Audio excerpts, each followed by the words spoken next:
ಬೆಂಗಳೂರಿನ 57ನೇ ಸಿಸಿಎಚ್ ಕೋರ್ಟ್ನಲ್ಲಿ ಮೃತ ರೇಣುಕಾಸ್ವಾಮಿಯ ತಾಯಿ ರತ್ನಪ್ರಭಾ ಪಾಟಿ ಸವಾಲು ಪ್ರಕ್ರಿಯೆ ನಡೆದಿದೆ.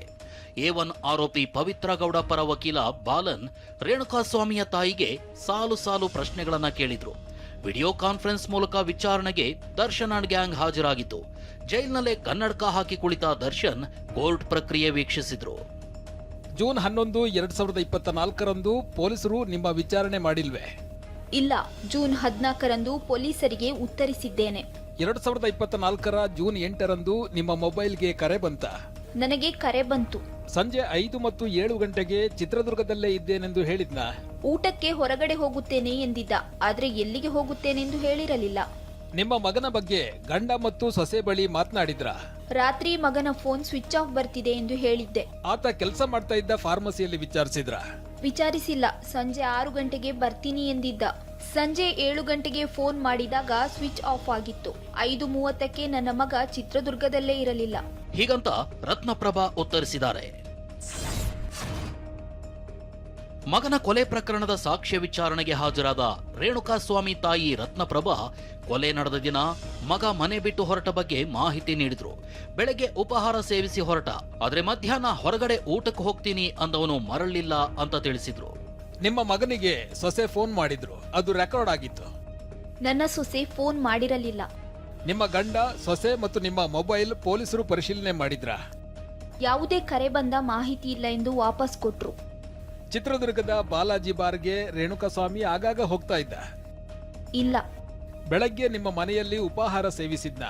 ಉಪಹಾರ ಸೇವಿಸಿ ಹೋಗಿದ್ದ. ಮಧ್ಯಾಹ್ನ ಹೊರಗಡೆ ಹೋಟೆಲ್ಗೆ ಊಟಕ್ಕೆ ಹೋಗ್ತೀನಿ ಎಂದಿದ್ದ.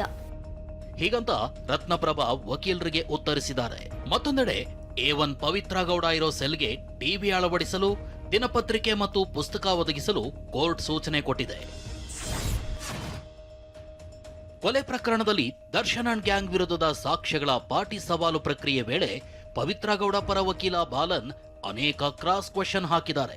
ನಿಮ್ಮಗ ಕತ್ನಲ್ಲಿ ಗೋಲ್ಡ್ ಚೈನ್ ಹಾಕಿದ್ದ ಅಂತ ಪೊಲೀಸರ ಮಾತು ಕೇಳಿ ಸುಳ್ಳು ಹೇಳಿದ್ರಾ ಅಂತ ಬಾಲನ್ ಪ್ರಶ್ನಿಸಿದ್ದಾರೆ.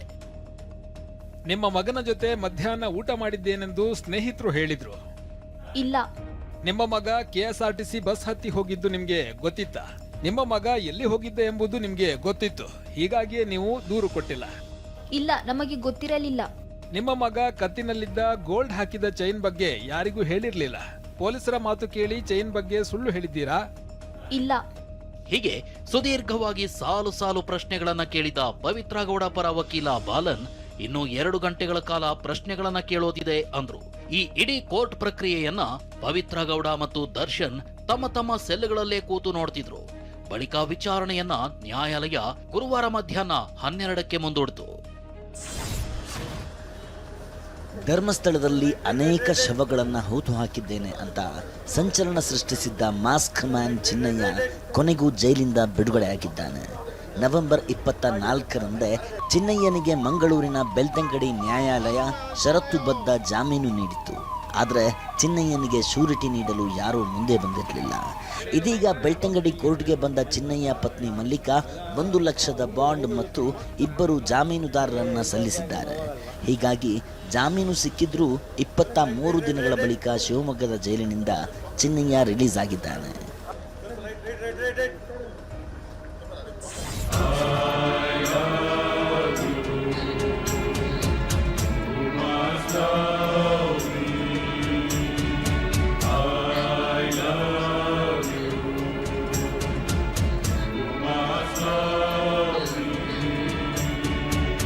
I love you, you must love me.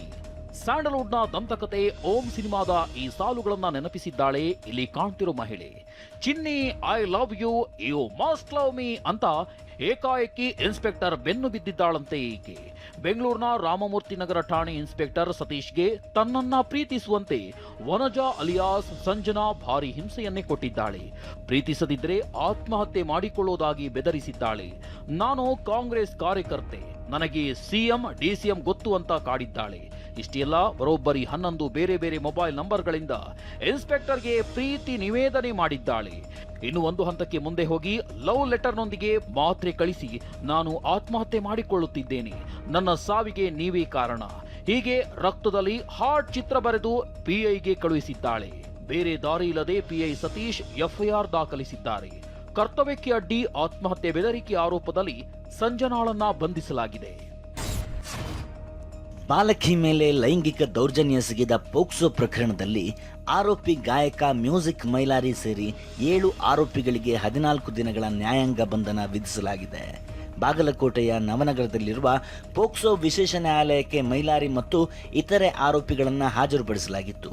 ವಿಚಾರಣೆ ನಡೆಸಿದ ಕೋರ್ಟ್ 14 ದಿನಗಳ ಕಾಲ ನ್ಯಾಯಾಂಗ ಕಸ್ಟಡಿಗೆ ನೀಡಿದೆ. ಆದರೆ ಈ ಕೇಸ್ ನೋಡಿದ್ರೆ ಷಡ್ಯಂತ್ರ ಇದೆ ಎಂದು ಗೊತ್ತಾಗುತ್ತಿದೆ ಅಂತ ಆರೋಪಿ ಪರ ವಕೀಲ ಅನಿಲ್ ಹೇಳಿದ್ದಾರೆ. ಕೇಸ್ ನೋಡಿದ್ರೆ ಸಾಕಷ್ಟು ಷಡ್ಯಂತ್ರ ಐತೆ ಅನ್ನೋದು ಇದರೊಳಗೆ ಗೊತ್ತಾಗತ್ತೆ. ಇದಕ್ಕೂ ಮುನ್ನ ಪ್ರಕರಣದ ಬಗ್ಗೆ ಮೈಲಾರಿ ಪ್ರತಿಕ್ರಿಯೆ ನೀಡಿದ್ದು, ಇದರಲ್ಲಿ ಎಷ್ಟೋ ಜನರ ಕೈವಾಡವಿದೆ ಅಂತ ಹೇಳಿದ್ದಾನೆ. ಹಿಜಾಬ್ ಬೆಳೆದ ಪ್ರಕರಣದಲ್ಲಿ ನಿತೀಶ್ ಕುಮಾರ್ರನ್ನ ಸಮರ್ಥಿಸಿಕೊಳ್ಳುವ ಭರದಲ್ಲಿ ಉತ್ತರ ಪ್ರದೇಶ ಸಚಿವ ಸಂಜಯ್ ನಿಷಾದ್ ವಿವಾದಾತ್ಮಕ ಹೇಳಿಕೆ ನೀಡಿದ್ದಾರೆ. ನಿತೀಶ್ ಕುಮಾರ್ ಕೇವಲ ಹಿಜಾಬ್ ಮುಟ್ಟಿರೋದಕ್ಕೆ ಇಷ್ಟೆಲ್ಲ ಗಲಾಟೆ ಮಾಡಿದ್ರೆ ಬೇರೆ ಕಡೆ ಮುಟ್ಟಿದ್ರೆ ಏನಾಗ್ತಿತ್ತು ಅಂತ ವ್ಯಂಗ್ಯವಾಡಿದ್ದಾರೆ. अरे वो भी तो आदमी है ना, पीछे नहीं पड़ जाना चाहिए. छू दिया नकाब तो इतना हो गया, कहीं और छूते तब क्या हो जाता. ಸಂಜಯ್ ನಿಷಾದ್ ಹೇಳಿಕೆಗೆ ತೀವ್ರ ಆಕ್ರೋಶ ವ್ಯಕ್ತವಾಗಿದೆ. ಇದು ನೀಚ ಮತ್ತು ಸ್ತ್ರೀದ್ವೇಷಿ ಹೇಳಿಕೆ. ಬಿಜೆಪಿ ಸರ್ಕಾರದ ಸಚಿವರಿಗೆ ಮಹಿಳೆಯರ ಬಗ್ಗೆ ಗೌರವ ಇಲ್ಲ ಅಂತ ವಿಪಕ್ಷಗಳು ಕಿಡಿಕಾರಿವೆ. ಆದರೆ ವಿವಾದದ ಬೆನ್ನಲ್ಲೇ ಸಂಜಯ್ ನನ್ನ ಹೇಳಿಕೆ ತಿರುಚಲಾಗಿದೆ ಅಂತ ಸ್ಪಷ್ಟನೆ ನೀಡಿದ್ದಾರೆ. जिस कथन को लेकर आज विवाद खड़ा किया जा रहा है वह मैंने हंसते हुए सहज भाव से और अपनी स्थानीय भोजपुरी बोली में कहा था. न उसमें किसी समुदाय की, किसी महिला या किसी धर्म के प्रति कोई दुर्भावना थी और न ही अपमान का कोई उद्देश्य मिला था. ಕೇಂದ್ರ ಸರ್ಕಾರ ಉದ್ಯೋಗ ಖಾತ್ರಿ ಯೋಜನೆಯಿಂದ ಮಹಾತ್ಮ ಗಾಂಧೀಜಿ ಹೆಸರು ಕೈಬಿಡುತ್ತಿರುವುದರ ವಿರುದ್ಧ ಕಾಂಗ್ರೆಸ್ ಪ್ರತಿಭಟನೆ ನಡೆಸಿದೆ. ಕಾಂಗ್ರೆಸ್ ಸಂಸದರು ಗಾಂಧೀಜಿ ಚಿತ್ರ ಹಿಡಿದು ಸಂಸತ್ ಭವನದ ಹೊರಗೆ ಪ್ರತಿಭಟನಾ ಮೆರವಣಿಗೆ ನಡೆಸಿದರು. ಈತ ಗಾಂಧೀಜಿ ಹೆಸರು ಕೈಬಿಡುತ್ತಿರುವುದು ಮತ್ತು ನ್ಯಾಷನಲ್ ಹೆರಾಲ್ಡ್ ಕೇಸ್ನಲ್ಲಿ ದ್ವೇಷ ರಾಜಕಾರಣ ಮಾಡಲಾಗ್ತಿದೆ ಅಂತ ಆರೋಪಿಸಿ ಬೆಳಗಾವಿಯಲ್ಲಿ ಕಾಂಗ್ರೆಸ್ ಪ್ರತಿಭಟನೆ ನಡೆಸಿದೆ. ಸಿಎಂ ಸಿದ್ದರಾಮಯ್ಯ, ಡಿಕೆ ಶಿವಕುಮಾರ್ ಸೇರಿದಂತೆ ಸಚಿವರು, ಶಾಸಕರು ಪ್ರತಿಭಟನೆಯಲ್ಲಿ ಭಾಗವಹಿಸಿದರು. ಮಹಾತ್ಮ ಗಾಂಧೀಜಿ ಹೆಸರನ್ನ ತೆಗೆಯುವ ಅವಶ್ಯಕತೆ ಏನಿತ್ತು? ಬಿಜೆಪಿಗೆ ಗಾಂಧೀಜಿ, ನೆಹರು, ಅಂಬೇಡ್ಕರ್ ಅಂದ್ರೆ ಮೊದಲಿನಿಂದಲೂ ಆಗಲ್ಲ ಅಂತ ಸಿಎಂ ಕಿಡಿಕಾರಿದ್ದಾರೆ. ಯಾವಾಗಲೂ ಕೂಡ ಮಹಾತ್ಮ ಗಾಂಧಿಯವ್ರು ಕಂಡ್ರೆ ಆಗಲ್ಲ,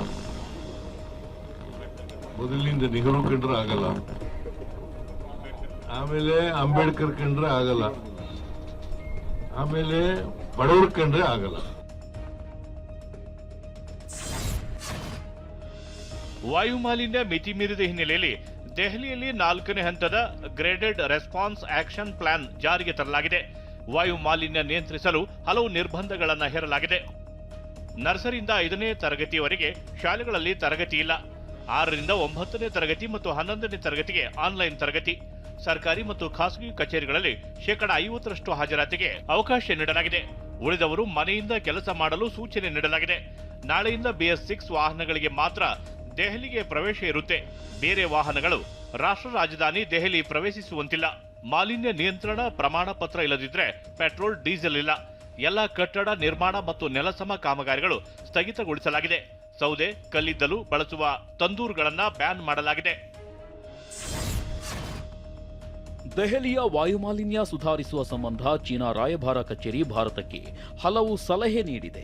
ಚೀನಾ ರಾಯಭಾರ ಕಚೇರಿಯ ವಕ್ತಾರೆ ಯು ಜಿಂಗ್ ಚೀನಾ ರಾಜಧಾನಿ ಬೀಜಿಂಗ್ನಲ್ಲಿ ವಾಯುಮಾಲಿನ್ಯ ನಿಯಂತ್ರಿಸಿದ್ದು ಹೇಗೆ ಅನ್ನೋದನ್ನ ವಿವರಿಸಿದ್ದಾರೆ. ಈ ಕ್ರಮಗಳನ್ನು ದೆಹಲಿ ಕೂಡ ಅಳವಡಿಸಿಕೊಳ್ಳಬಹುದು ಎಂದಿದ್ದಾರೆ.